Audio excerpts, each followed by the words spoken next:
Alright, guys. 2017 NBA Draft. Finally back at it. Yeah. What a time to be back. Whoa. So let's start at the top. Yeah. Number 1 pick going to the Philadelphia 76ers. Philly moving up to Yeah. pick up Markelle Fultz. Yeah, They must have really liked him. They must have. They traded up from their number 3 pick, and they got the number 1 pick. Uh-huh. And he's going to be matched up with Joel Embiid and Ben Simmons. That's a good little three. Yeah, that's a good little threesome right there. But the thing is, Ben Simmons, really good passer, can play in the half court. Joel Embiid, one of the best post scorers. He stretched it out, shot from the 3, and he averaged 20 points last year. So just that kind of offensive prowess, plus a Markelle Fultz who put off the ball, averaged 23 points in college, one of the best scorers in college ball. You have him added to that mix. He can drive, he can shoot. It's just going to be a really different dynamic in Philadelphia. A lot of good young players now. So that means that just what they needed. Like Markelle Fultz is one of the NBA ready players in this draft. He was always projected to go number 1. Celtics probably looked at him and really didn't feel like he meshed with their system. But he's really going to mesh in Philadelphia, and the process Perfect fit for Philadelphia. Process is looking good. I mean, I wouldn't say he has the most upside in the draft, but I'd say it's the right pick for Philly. Yeah. And they were able to trade up to make sure nobody else got him. Yeah. And it's another player who's going to add on, right away come in. Not going to be asked for too much because they're already going to have Embiid there, already established himself as the number 1 option. Ben Simmons is going to prove what he can do. And they can have, contribute a third option just like that. And when you're a third option, anything you do is going to be good, especially when not asking you too much. At number 2 now, breaking news, Lonzo Ball is going to be drafted by Los Angeles Lakers 100%. You heard it here first. I mean, as we're recording this, we just came across the news that the Lakers traded one of my favorite players, D'Angelo Russell. Now, I am a Lakers fan, number 1, and I was a big fan of D'Angelo Russell. Not in college, but once he got drafted to the Lakers, I started doing my homework on him. I became a fan of his potential, what he can become. Yeah. But it seems like the Lakers don't really see that, or they don't really care for it, because they did let him go. They traded him and Mozgov to the Brooklyn Nets for Brook Lopez. And 27th pick. And the 27th pick. Now that automatically guarantees that the Lakers are going to draft Lonzo Ball. Good trade or bad trade? I think it's a good trade, honestly, because one way or another, I don't know, look like Ball and Russell, you don't really experiment with 2 1 guards playing with each other, because then you're forcing one of them to play off their position. So you might as well release a massive contract that you didn't want, and get a better center who can actually start in Brook Lopez.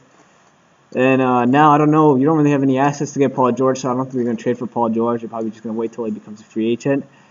And I don't know, the future's looking bright in Laker Nation. It is. Now, this can be a win-win for both sides. Because on one hand, you got D'Angelo Russell, who's a guy who seems like he wants to be the man on the team. Yeah. He wants to have the keys. He wants to be able to... And what team can you get the keys from, number 1, really quick? That shitty franchise in Brooklyn. Now, I say a lot of teams he could start on, but the Brooklyn Nets is a team that needed a point guard. Yeah, they need a young talent. Now, this is how I think this happened. D'Angelo Russell must have let Lakers front office know that Let's hear this juicy if rumors. they're going to pick Lonzo Ball, that he feels like he wants to be traded. Exactly. He feels like they're going to trust him enough. Because Magic did say he doesn't want to trade any of his young players, but let's say if one of the young players is upset and force Magic's hand, what is he going to do? Exactly. Start looking for trades. I mean, yeah, they're both young. D'Angelo Russell still got time to grow. And now that he's entering his 3rd year, he knows what he can and can't do.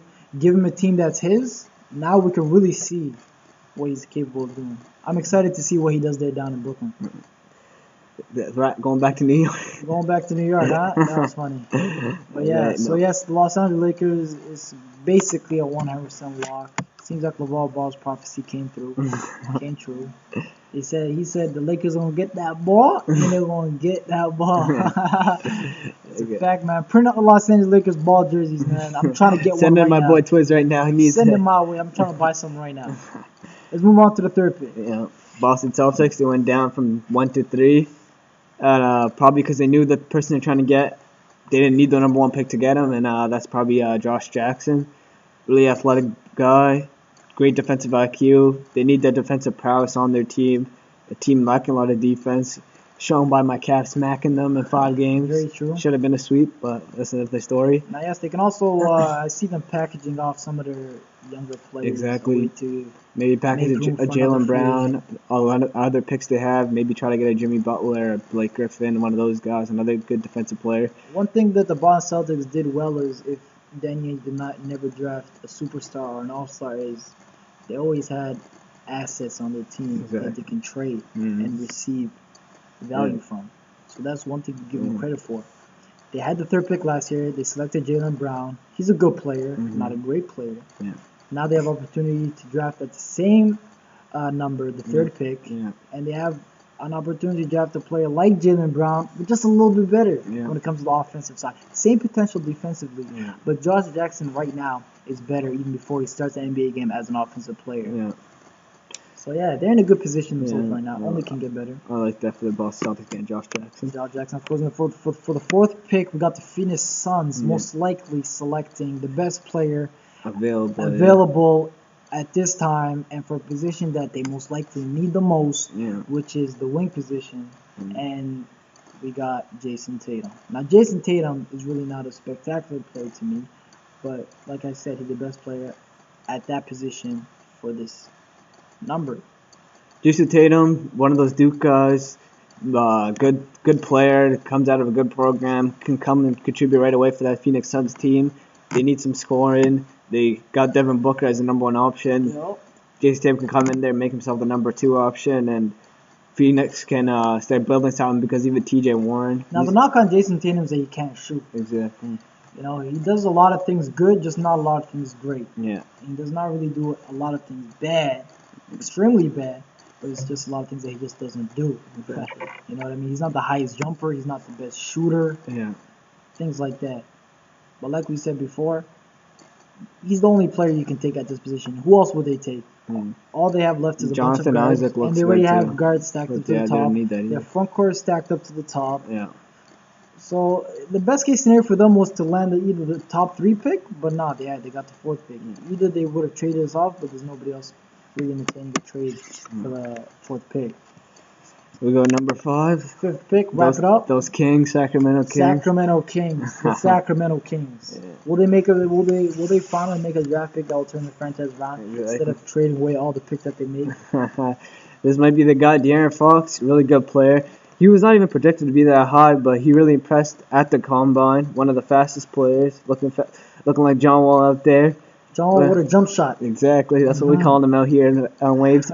But the thing is, with De'Aaron Fox, he ran the offense pretty well. He get to the rim, and you pair him with a Buddy Hield, a nice shooter. Put a Willie Cauley-Stein on that court. Yeah. That's 3 good young players. Work. Yeah, they can work in Sacramento. They all complement each other. All play different things.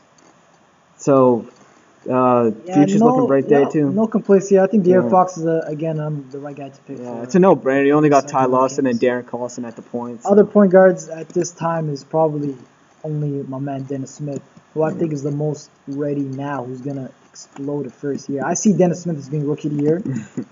Bold prediction. And we were only planning to do the top 5, but since I like the Knicks, I just want to dabble on them, talk a bit about them. Yep, just dibble and dabble, drippity drip on who the Knicks are going to draft. A lot of people got Malik Monk going to the Knicks. I want to see Dennis Smith go to the Knicks. You know, it's always good when you have a scoring point guard with a good scoring either power forward or center. Just a big man who can score and a point guard who can score is always a good combination. Now, Dennis Smith or Malik Monk, you can go either or because Malik Monk got point guard making abilities, and nowadays it doesn't even matter as long as you do pick and rolls. You know, they call you a point guard. But again, my guy Malik Monk can probably do that. But yeah, either way, either Malik Monk or Dennis Smith, it's a win-win either way. Who do you see them drafting at the 8th? That's a really good stretch. They're far down on the draft, but they're projected on Draft Express on their They need a young scorer. They have Malik Monk. I think he's a good fit. He can shoot the ball. He plays well. He played off on complimented De'Aaron Fox really well. So, but I don't think he can play that well in New York because they don't really have a point guard to complement him. So he'll just have to kind of play with Porzingis. Only reason why I like to see them draft Dennis Smith because he's a point guard. Exactly. And, that's why I think they should they get need into. a point guard, and he's a point guard who can score. Yeah. Same thing as Malik Monk. He's an undersized shooting guard who can just score. Well, you know Phil Jackson gonna do some dumb stuff. You already know. He's gonna do something to mess it all up. Yeah. We got rumors that he's trying to trade away Porzingis for Lauri Markkanen. Come on now.